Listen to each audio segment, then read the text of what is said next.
The Federal Executive Council has scrapped the Niger Delta Ministry and the Ministry of Sports Development. There will now be a Ministry of Regional Development to oversee all the regional development commissions, such as Niger Delta Development Commission, Northwest Development Commission, Southwest Development Commission, Northeast Development Commission.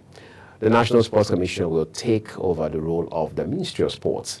The Council also approved the merger of the Ministry of Tourism with the Ministry of Culture and Creative Economy. The decisions were taken today at the meeting of the Federal Executive Council in Abuja. In another development, Minister of the Federal Capital Territory, Nyesom Wike, has confronted residents of the Federal Capital Territory over accusations of illegal land acquisition during a heated visit to Lugbe area of the territory. The minister, in a video recorded by one of the residents during the confrontation and shared on social media, criticized the residents against the recent demolition of properties in the area. Wike, who was surrounded by security personnel, scolded the residents for allegedly claiming land illegally, noting that the proper legal channel for disputes was the courts. The residents, however, challenged Wike's claims, insisting they had documents proving their legal ownership of the land.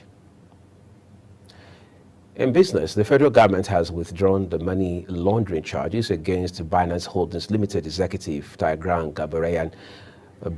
Binance U.S. Head of Financial Crime Compliance, Gabaraya, and the Exchange British Kenya Regional Manager for Africa, Nadim Ajawala, were facing money laundering charges to the tune of $35 million brought against them by the Economic and Financial Crimes Commission, EFCC, and were both initially detained in the custody of the Office of the National Security Advisor.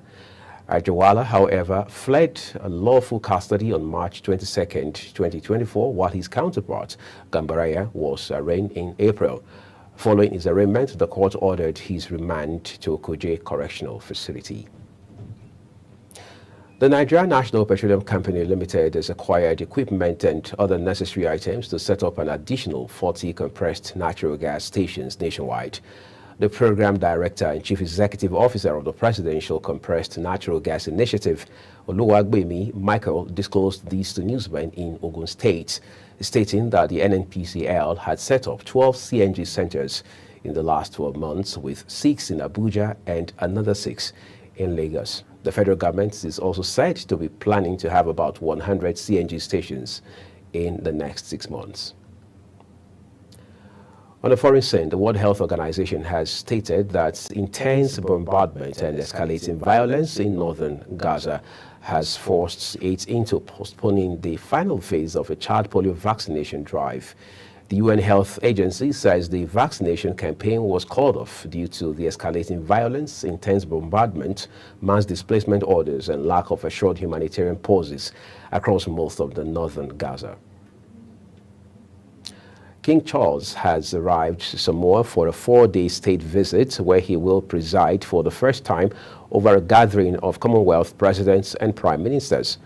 Prime Minister Flame Naomi Matafa greeted the King and Queen Camilla at Faliolo International Airport, where a red carpet had been rolled out amid high winds and last-minute vacuum cleaning.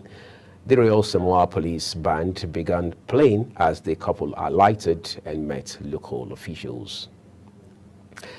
Let's take a look at sports for you. Confederation of African Football, CAF, has today announced its decision on the Bash 2025 Africa Cup of Nations qualifying Group D tie between Nigeria and Libya.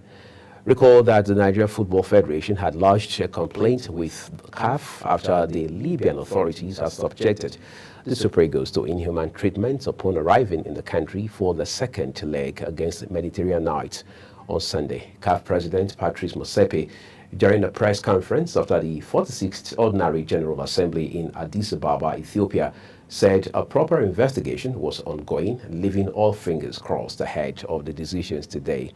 Ahead of today's judgment, some football enthusiasts have expressed worries and concern following Motsepe's comments that the football governing body will go hard on offenders over poor treatment of visiting teams.